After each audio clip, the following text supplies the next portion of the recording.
Ya, ini sebenarnya mengapa sih pemerintah itu harus membuat undang-undang kesehatan tahun 2023 ini untuk yang urgensinya apa sebenarnya Pak Dewa kalau boleh tahu? Sudah masuk ke lembaran negara. Ya, betul. Sudah masuk ke lembaran negara nomor 105. Oke. Nah, berarti suka tidak suka, mau Mau tidak tidak mau mau harus dijalankan Pak Dewa harus ya. dijalankan. Ya. Mari kita sama-sama supaya kita literan terhadap hukum, Betul, ya. betul. Karena bagi pendidikan di Poltekkes Kemenkes Malang ini, tentunya kita harus melihat beberapa titik-titik kritis. Ya. Titik-titik kritis untuk menciptakan yang profesional, mandiri, dan berkualitas tadi. Titik kritisnya di mana?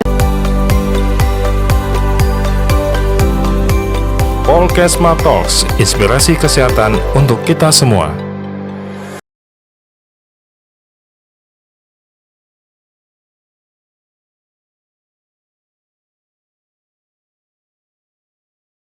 Halo sahabat sehat Polkesma, bertemu lagi dengan saya Dimas di podcast kesehatan kita, Polkesma Talk, inspirasi kesehatan untuk kita semua.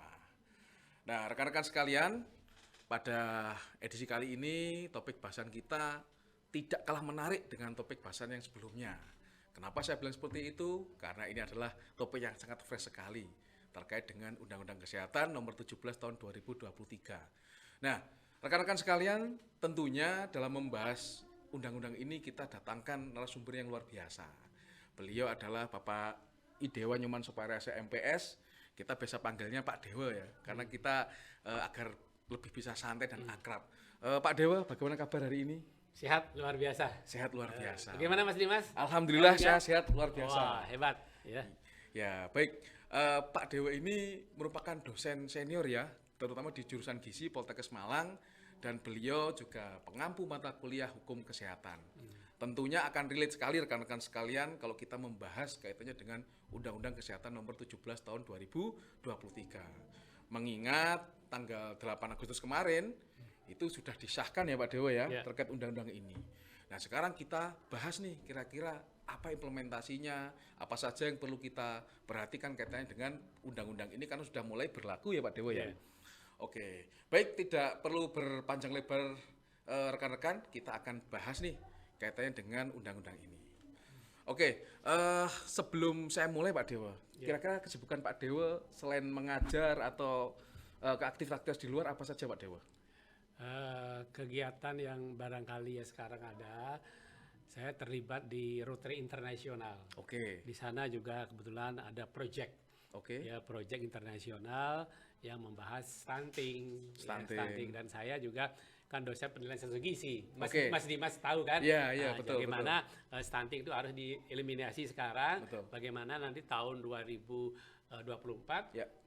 sesuai dengan komitmen Presiden, prevalensinya diharapkan 14%. Oh, oke. Nah, ini saya terlibat juga di Rotary Internasional untuk penanganan yang stunting ini. Nah, ini rekan-rekan bisa disimak ya tadi ya. Beliau ini luar biasa sekali. Tidak hanya skop di dalam kampus istilahnya, tapi di internasional juga ada proyek juga dengan internasional. Ini luar biasa. Nah, di samping itu kemarin tahun 2022 ini Mas Dimas, saya mendapat dana hibah.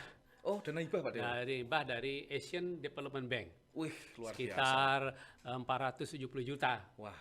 Nah, dari hasil riset kemarin, ini tahun 2022 saya riset dengan dana Asian Development Bank itu sudah melahirkan 2 jurnal internasional. Wah. Dan sudah melahirkan 2 policy brief.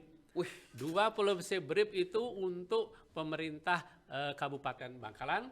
Dan yang kedua adalah policy brief yang kami berikan adalah kepada pemerintah Kabupaten Tulungagung. Dan kami langsung berhadapan dengan bupatinya untuk mempresentasikannya.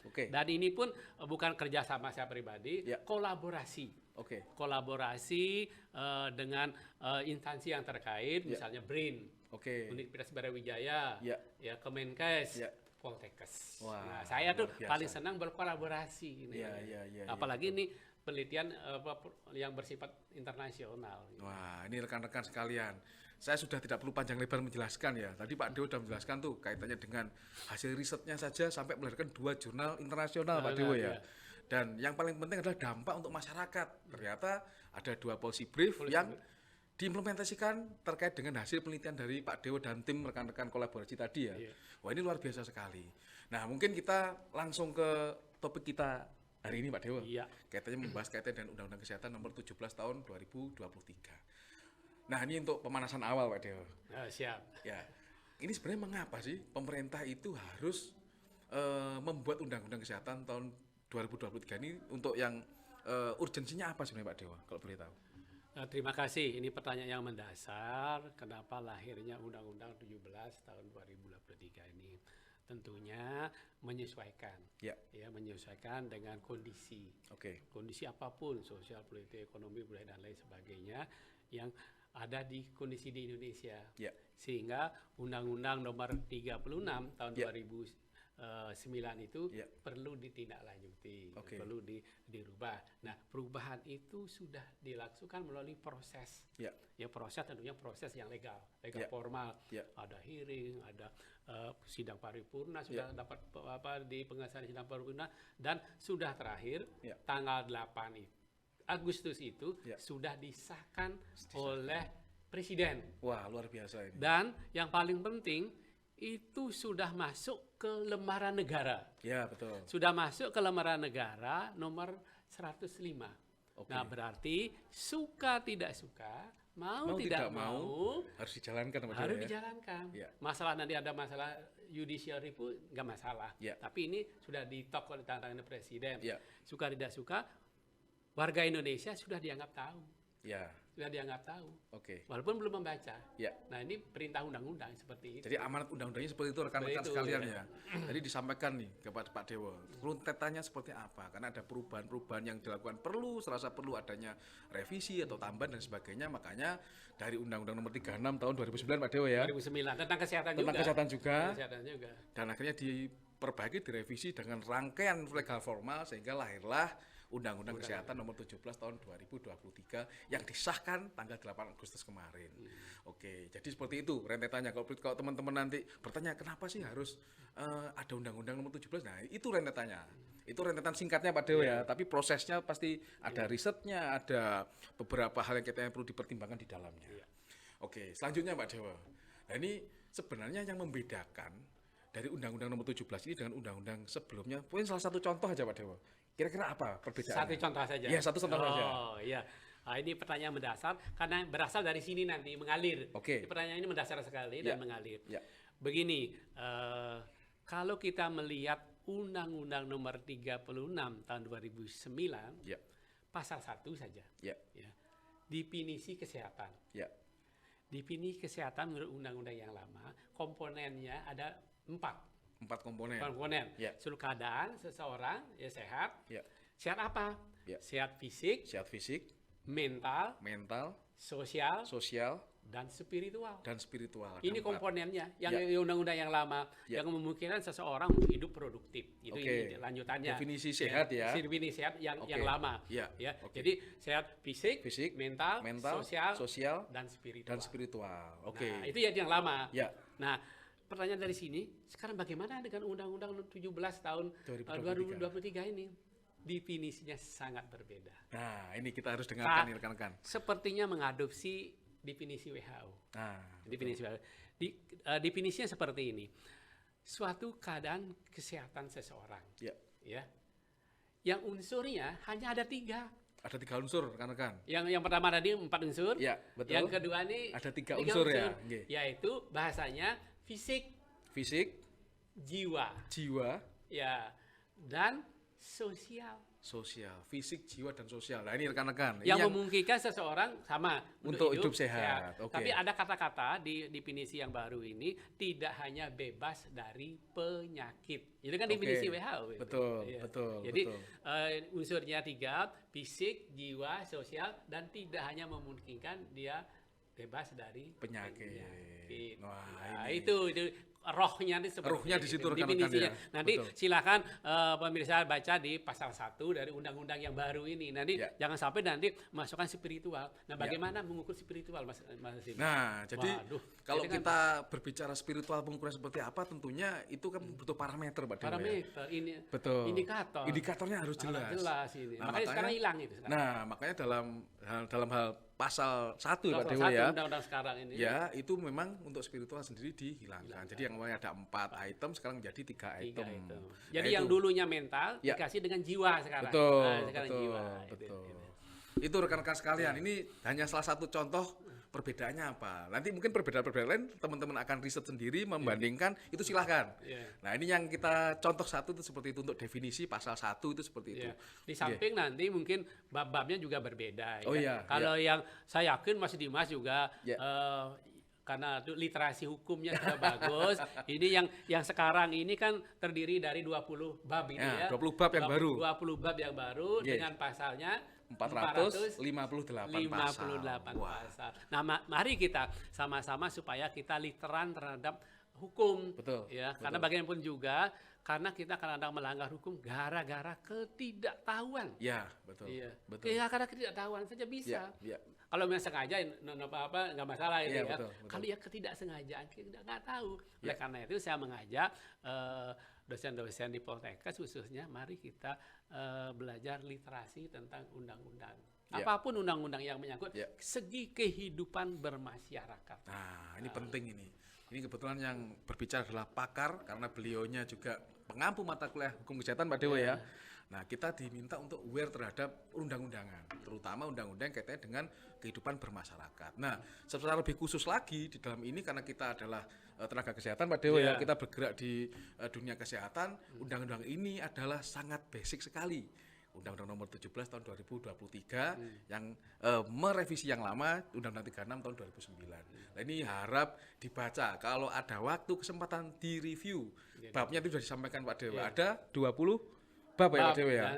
Dan pasalnya 458 pasal. Dan saya yakin nanti Kementerian Kesehatan ya akan mensosialisasikan ke seluruh jajarannya supaya bagaimana orang kesehatan, karena kita masuk under control di kesehatan ya, di bawah unit unit kerja kesehatan pasti akan disosialisasikan nanti. Harapan nanti pada waktu sosialisasi itu seluruh sivitas akademika dan teknik di Poltekkes Kemenkes Malang mengikuti betul isi dari pada undang-undang terbaru itu. Nah, yang terupdate pastinya Pak Dewa terupdate ya. pastinya. Oke, baik, luar biasa. Oke, selanjutnya Pak Dewa. Ini kalau kita tadi sudah membahas kaitannya salah satu contoh perbedaan Pak Dewa ya. Ini kita mencoba sekarang itu kaitannya dengan peran kita atau peran tenaga kesehatan yang di-cover dalam Undang-Undang Nomor 17 ini sebenarnya apa Pak Dewa? Ya, terima kasih Mas Dimas. Nah, Poltekkes Kemenkes Malang ini kan di bawah unitnya di bawah eselon 1 yaitu Dirjen Nakes. Betul. Dirjen Nakes kita salah satu adalah Poltekkes salah satu Poltekkes yang ada di Indonesia dari 38 Poltekkes. Betul. Nah, perannya apa? Kita itu tentunya penyediaan tenaga. Penyediaan tenaga yang bagaimana?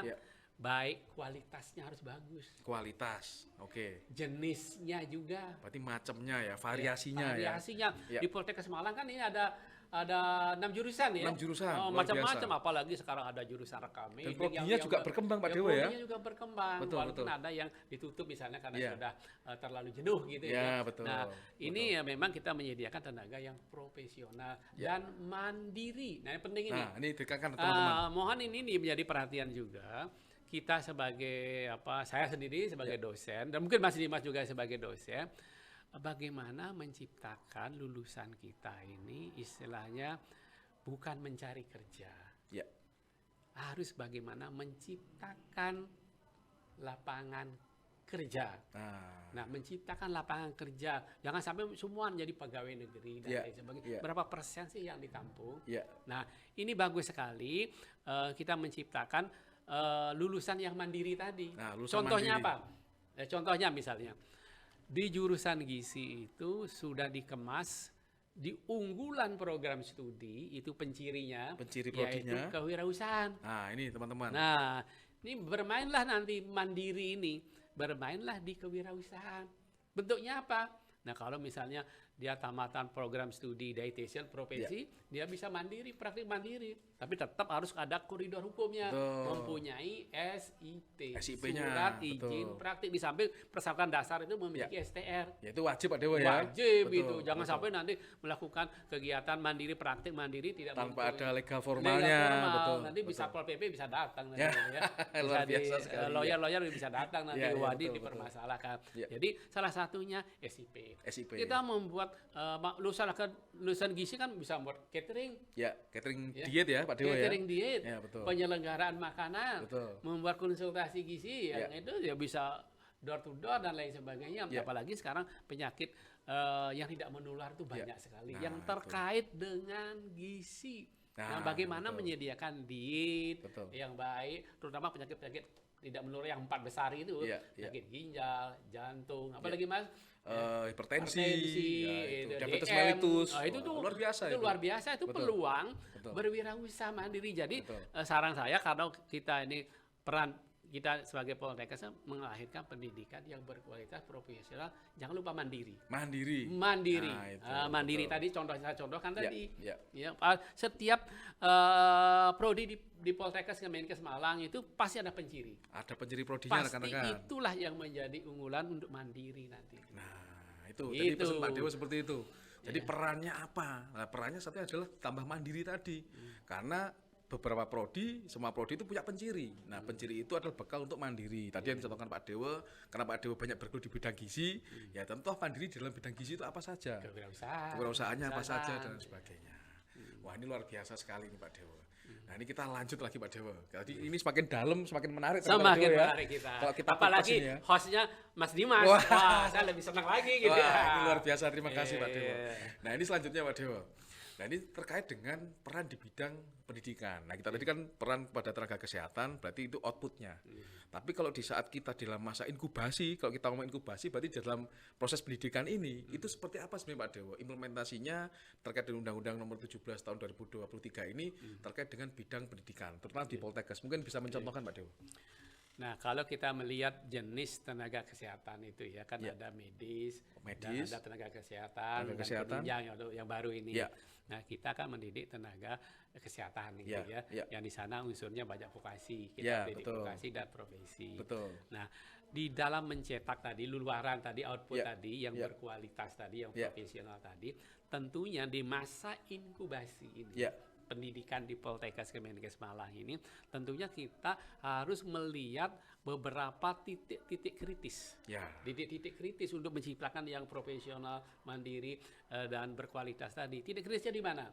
Satu, kualitas dosennya. Kualitas dosennya harus betul-betul mumpuni. Kita sudah mempunyai profesor. Belum profesor kita. Hampir Pak. Hampir. Kita sudah mempunyai doktor banyak sekali. Kualifikasi S2 sudah wajib. Dan bidang keilmuan sudah mulai ini Pak Dewa ya, sudah mulai dikelompokkan bidang keilmuan ya. Bidang keilmuan sudah dikelompokkan. Nah, ini profesionalisme dosen ini harus betul-betul bagaimana ya, tampil di hadapan mahasiswa performanya profesional Pak Dewa ya. Karena sebab apalagi dia sudah memiliki sertifikat pendidik. Nah, dia mempunyai keterampilan pedagogik, pengambilan sosial, keterampilan profesional. Nah, itu kan dia sudah pegang itu sertifikat, tidak tinggal mengaplikasikan. Itu barangkali titik kritis yang pertama. Karena dia sebagai fasilitator, motivator dan lain sebagainya dia bukan sekarang dia mencekoki aja, karena konsep sekarang dosen itu harus berprinsip student center learning.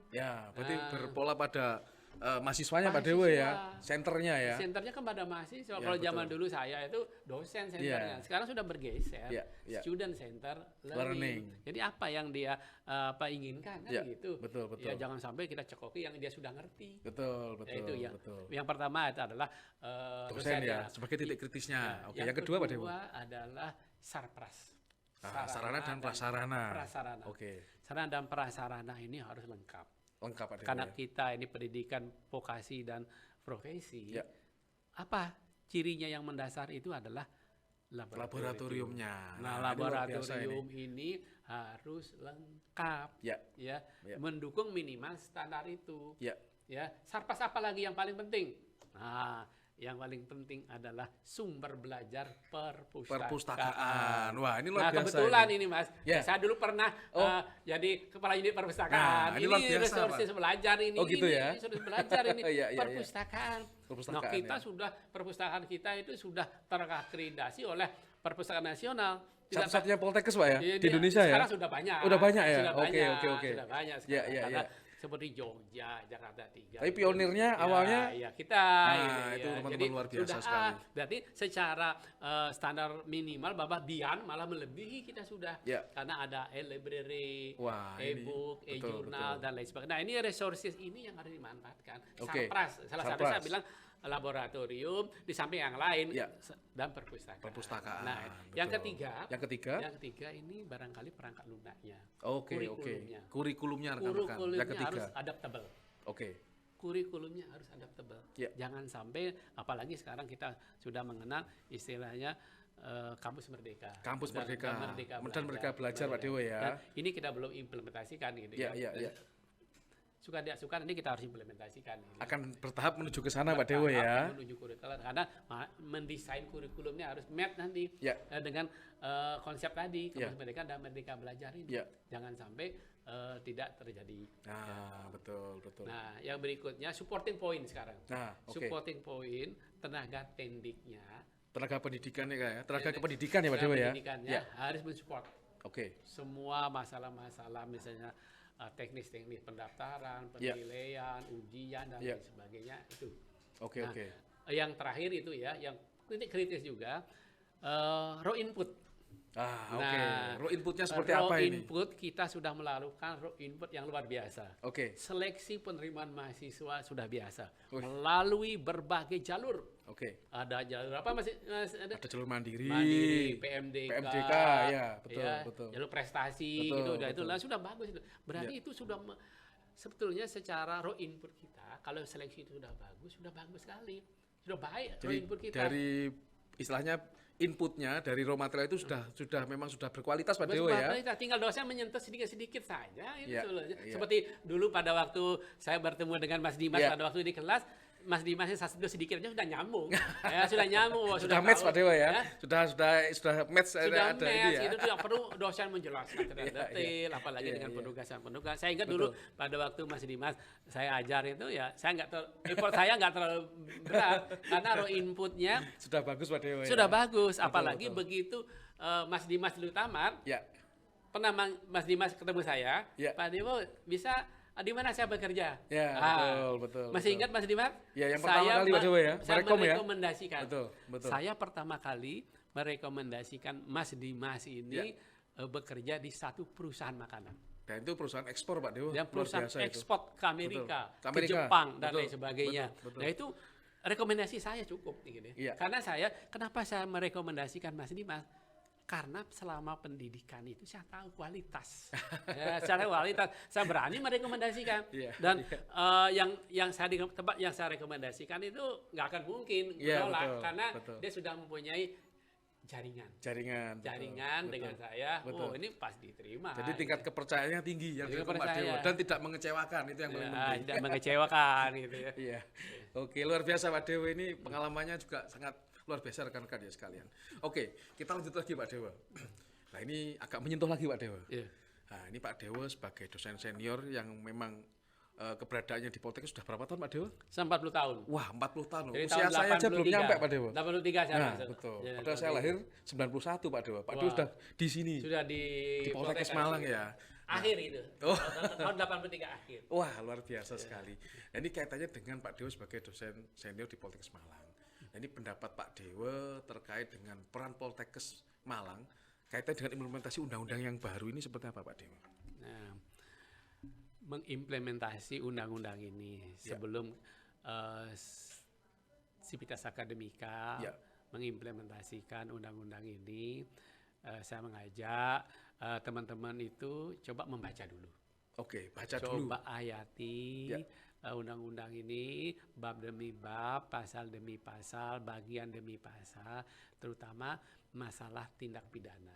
Oke. Ya, karena nanti apalagi kita dosen, Ya. kadang-kadang kita nggak sadar, Ya. ya kita melakukan kesalahan. Nah, Kita betul. melakukan kesalahan misalnya sekarang kan Kementerian Kesehatan masalah apa namanya bully-bully mahasiswa Oh ya, apa betul. Pak Badura apa istilahnya? Bullying pada saat dia Ya, praktek Praktek, magang magang, atau itu mungkin tidak. ngambil Ada spesialis dan sebagainya. Betul, pelecehan, betul, betul. gitu ya. Atau Betul. istilah kerennya sekarang chat calling.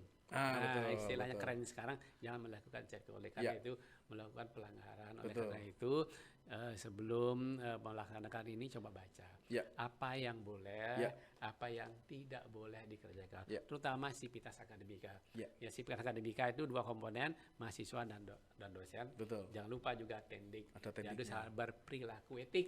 Berperilaku etik. Berperilaku etik. Nah ini Mas Dimas menyangkut etik gitu ya. Ya, oke. Kebetulan sekarang saya itu sebagai ketua komisi etik Wah, ketua komisi Dosen. etik, dosen, tendik tendik, dan mahasiswa. dan waduh, berarti Wah, 3 ini- komponen civitas ini di bawah Pak Dewa untuk etiknya ya. Jadi etiknya saya. Pemenangnya Pak Dewa ini Iya, ya? Wah. saya senang sekali Iya, dengan manajemen mulai dari zamannya Direktur Pak Budi, Iya. semenjak saya diangkat jadi komisi etik, Iya. sekarang Pak Wildan, tidak ada laporan masuk ke saya. Kan saya senang saya. Oh iya, Berarti betul. tidak ada pelanggaran-pelanggaran etik Betul, yang prinsip-prinsip Ah, betul. sepanjang bisa ditanggulangi oleh manajemen khususnya Iya, pimpinan di Poltekkes Semarang. Wah, Jadi luar memang biasa. saya harus mengawasi masalah-masalah etik yang Iya. ada di Poltekkes Kemenkes Semarang. Karena ini suatu anjuran. Oke. Ya, ada aturannya dari Kemenkes, Ya. ya, masalah kode etik Ya. dan kode perilaku. Kode etik dan kode Kode perilaku. perilaku. Wah. Dua ini. Betul. Jadi kalau misalnya kode perilaku masalah disiplin PP nomor 94 nanti kena. Nah, itu beliau hafal sekali nih. Iya, karena di sana ada tahapan-tahapan Oke. gitu Iya, ya. iya, iya. Jadi saran saya nanti hati-hati ya dalam berperilaku dan beretika, terutama nanti karena kita tagline-nya di kementerian semua kan sekarang berakhlak. Berakhlak. Ya, Nah, ini berakhlak betul, gitu ya. betul, Yang betul. pertama berorientasi pada pelayanan. Orientasi pelayanan. Kita itu sebagai pelayan. Betul, Ya, betul. jangan kita memposisikan walaupun menjabat, ya jangan kita merintah saja, kita Iya, melayani. iya. Nah, berorientasi kepada pelayanan. Betul, Dan pelayanan dan akuntabel, Iya. ya, adaptif. Iya. Yang terakhir yang penting saya sampaikan di tagline itu, Iya. kolaboratif. Kolaborasi. Jadi siapapun nanti menjadi tenaga pendidikan di ini harus berkolaborasi karena tidak kita bisa menyelesaikan masalah itu. Ya. Seperti saya itu, Ya. saya selalu butuh orang lain. Wow, ya. Kuncinya adalah kolaboratif. Apalagi Kolaborasi ya, di betul. capacity building. Ya. Nah, beberapa di Semarang dulu kita bunyinya begini, tagline-nya saya ingat itu di Semarang. Ya, Kita harus teamwork yang baik. teamwork yang baik. Oke. Tim ya. Ya. Tim itu singkatan sebetulnya. Ya, betul. Tulisannya TEAM itu. Ya. Tim. Ya. Itu singkatan itu. T-nya apa Pak Dewa? T itu together. Together. Berarti bersama-sama. Bersama-sama. Oke. Mau bersama-sama apa? Ya. Mencapai visinya Poltekkes. Mencapai tujuannya, Iya, visi misinya Pak Dewa ya. bersama-sama. Oke. Ya. Nah, terus T. ya, itu T, untuk T ya. E. Oh, E-nya Pak Dewa. Everyone. Oke, everyone. Everyone. Setiap orang di Poltekkes gitu, Ya. menyatu. Menyatu. Oke. Mencapai tujuan. Apa Oke. tujuan Poltekkes itu? Oke. Kalau kita dosen ya bagaimana mengajar yang baik. Tujuan meluluskan stikernya harus bagus. Ya. Ya, itu. Ya. Jadi together Ya. everyone. Ya. A A-nya achieve.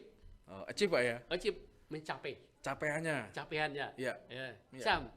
M-nya M-nya more. more. Ya. Lebih berarti ya. Lebih.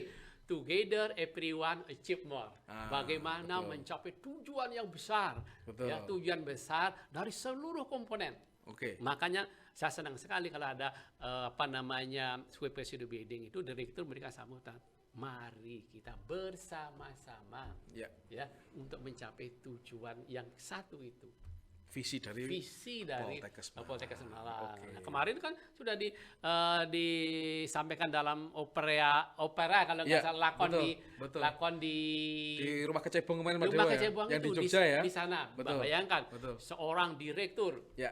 mengeluarkan keris Kerisnya. cukup Wah, keren. Ya, betul. Apa artinya itu? Keris kalau komando pakai tongkat dia. Ya, betul. Kalau juga zaman dulu Ya. namanya Sumpah Amukti Palapa Gajah Mada, Oke. keluarkan keris cukup Betul, keren. betul. Sumpah. Ini artinya seorang direktur itu seorang raja.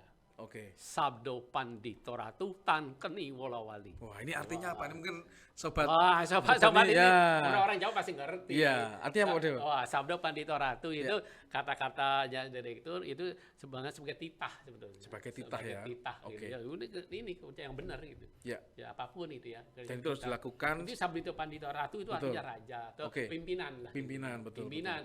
Ya, jadi dia nggak kena kesalahan gitu. Betul. Walaupun dia manusia pasti ada kesalahan. Betul. Nah di sana ditokohkan sebagai raja, yang mempunyai patih. Ada 4 patih. Oh, ada 4 patih. Ada 4 patih itu kemarin itu luar biasa. Apakah ada orang menyimak seperti ini? Saya menyimak. Jadi karena intinya itu ada Pak Dewa ya. Intinya. Oke. Di sana ada Semar. Di sana ada Gareng. Oh iya. Ada Petro, ada Bagong. Punokawan itu Pak Dewa ya, 4 istilahnya ya.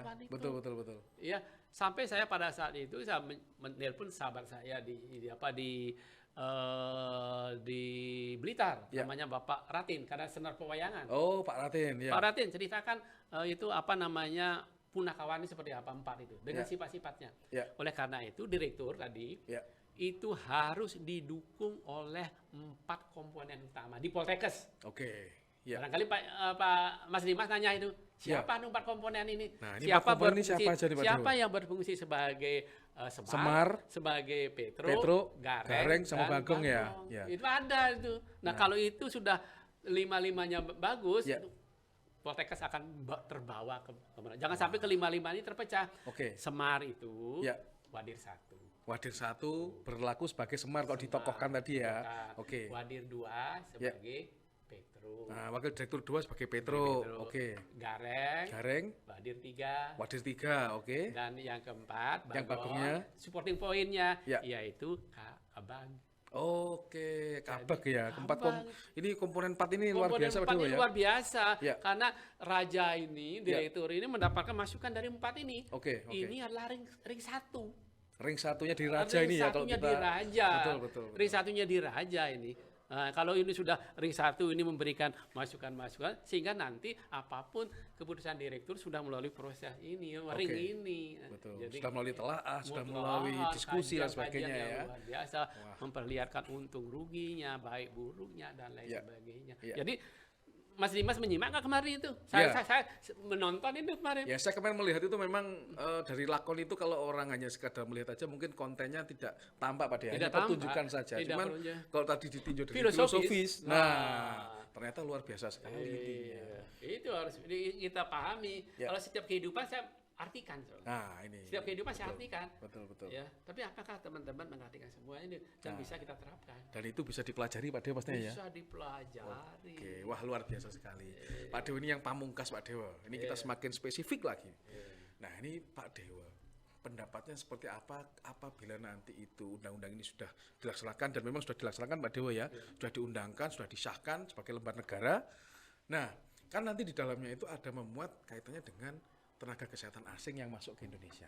Tentunya itu tidak bisa kita pungkiri Pak Dewa ya, karena kemajuan teknologi, dengan kemudahan akses dan lain sebagainya, sehingga tenaga asing pun bisa masuk ke Indonesia. Begitu juga tenaga dari Indonesia bisa ke luar negeri. Ini bagaimana Pak Dewa? Nyikapinya seperti apa? Terima kasih ya. Saya membaca sepintas di undang-undang itu masalah tenaga asing. Tenaga asing ini tidak bisa kita bendung karena kita zamannya global, kita ikut percaturan global, ada aturan global. Gitu. Masalah tenaga asing itu sudah diatur juga di undang-undang yang baru ini. Nah, tenaga asing yang bagaimana? Tenaga asing, orang asing yang ijazahnya asing. Ijazahnya dari luar negeri ya istilahnya ya. Bekerja di Indonesia. Itu sudah diatur. Orang asing yang ijazahnya dari dalam negeri, dia kuliahnya di dalam negeri, bekerja di Indonesia. Nah ini ada 2 jalur ya Pak Dewa ya. Jadi orang asing seperti itu. Jadi jangan sampai nanti orang asing aja. Tapi ada yang orang kuliah di Indonesia juga. Dan banyak Pak Dewa ya. Dan bisa bekerja di Indonesia. Apalagi di borang akreditasi itu ada pertanyaan, apakah ada mahasiswa asing yang kuliah di universitas tersebut ya. Universitas kita ini juga salah satunya. Itu pertanyaan. Jadi jangan terlalu alergi. Justru kalau kita ambil positifnya, bisa sebetulnya. Ya. Itu transfer of knowledge, transfer Betul. of skill. Betul. Kalau dia kita bisa cangkok, itu ilmunya nggak apa-apa. Dan bisa dikembangkan di dalam negeri. Dikembangkan dalam negeri, dan kita adaptable ya. Betul. Dan tetap sesuai dengan aturan. Dia Ya. akan diuji. Ada ujiannya Ada Pak Dewa ya. ujiannya. Dia memperoleh STR juga. Oke. Ya, dia lulus apa tidak. Nah, itu seleksinya. Bukan sembarang tenaga asing bisa masuk di Indonesia. Pasti ada regulasi yang Ada mengatur regulasi dan sebagainya. yang mengatur. Ya. Nah, harus ujian itu Ya. dulu diseleksi. Ya. Nah, itu harus. Nah, nanti undang-undang baru Ya. ini harus segera dibuat turunannya. Ya, turunan Nah, dari undang-undang ini Pak Dewa ya. Nah, turunan di undang-undang ini ada berapa PP? Ya. Jadi yang kesehatan ini yang menyangkut dengan SDM aja banyak Betul, PP-nya. betul. Jadi turunan ini, undang-undang ini hanya bahasa Dewa ya. Ya. Nah, bukan Bahasanya Pak Dewa bukan ya. bahasanya Dewa Kebetulan Nyaman. sama namanya Pak Dewa ya. Ini bahasa Ya. Dewa Ya. normatif. Turunan yang bisa diimplementasikan dalam bentuk apa? Ya. Dalam bentuk PP. Dalam bentuk PP salah satunya Salah rekan-rekan satunya ya. PP, nanti ada Perpres juga gitu Ya. ya. Nah, turunan PP lagi ada nanti Permen. Oh, peraturan menteri Pak Dewa ya. Peraturan menteri. Wah, ini Iya. betul. Ada peraturan menteri, nanti lebih sampai ke daerah, Ya. ada namanya Perda. Ada perda, turun Ada perda Pak Dewa ya. Perda ada dua, Ya. Perda provinsi dan Permendak kabupaten kota. Wah, itu sudah Nah, itu Ya. hierarkis perundang-undangan saja, ya. Mas Dimas. Dan ini Ya. saya baca dari artikel Pak Dewa ya. Ya. Ini untuk turunan aturannya, ini yang sudah termapping dari diskusi yang ada di pusat itu memang yang pertama Perpres itu sudah ada 2. Terus PP tadi disampaikan Pak Dewa tadi ada 100 PP Pak Dewa.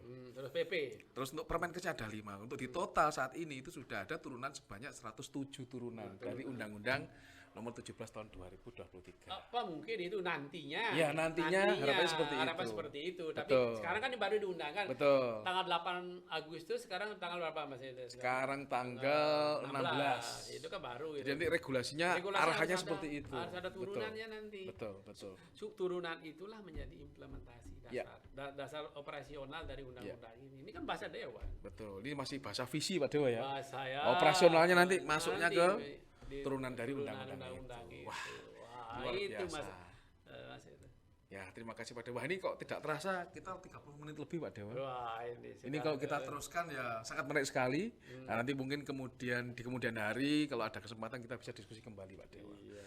Baik, rekan-rekan sekalian, sahabat Sehat Polkesma, kita akhiri untuk sesi ini. Tapi sebelum kita akhiri, kita dengarkan dulu closing statement dari Pak Dewa Nyoman Suparyasa. Silakan Pak Dewa. Terima kasih Mas Dimas yang luar biasa, senang sekali, syukur pada sore hari ini saya diundang oleh Tajur Eremika. Eremika, Ya. itu Bu Diniyah Kholida gitu Ya. untuk mengisi di podcast ini. Apalagi hostnya sekarang Mas Dimas gitu. Kalau dulu Bu Citra gitu Oh, ya. iya. Variasinya di podcastnya Eremika luar biasa. Sobat-sobat di Poltekkes Kemenkes, barangkali karena ini sudah diundangkan, mari kita berliterasi hukum, Ya. ya, khususnya hukum yang baru terbit Ya. ini. Mari kita baca bersama-sama sehingga nanti kita tidak terjebak kena masalah-masalah hukum karena ketidaktahuan. Oke. Karena ketidaktahuan itu. Nah, oleh karena itu nanti dosen-dosen juga kalau mengajar, harapan saya nanti selipkanlah ya aturan-aturan yang terkait dengan hukum kesehatan ini. Bagaimanapun juga dia alumni kita ini kan sebagai nakes, tenaga kesehatan. Ya. Nah, diselipkan masalah-masalah hukum, pelayanan-pelayanan apa yang ada, misalnya pelayanan atau penyelenggaraan kesehatan terdiri dari 4. Apa saja? Masalah preventif, promotif, kuratif, dan rehabilitatif. Nah, dari fokus undang-undang ini lebih banyak sekarang mengarah ke preventif. Ya, ke pencegahan Pak Dewa. Itu yang saya lihat pada waktu pembahasan di DPR itu ya.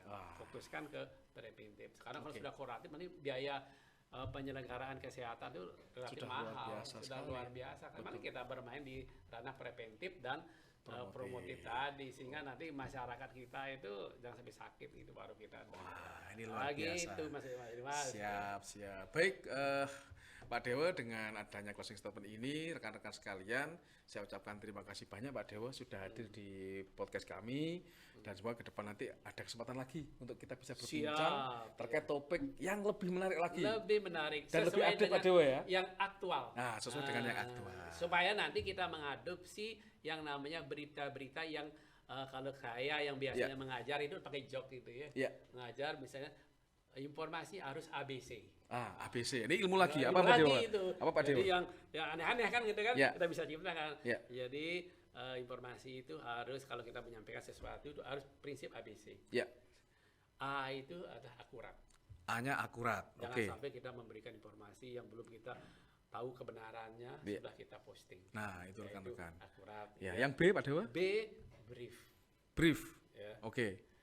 Brief singkat, itu jangan bertele-tele. Jangan bertele menyimak sesuatu bertele-tele orang nggak akan nyampe Pak Dewa ya. Yang C itu harus clear.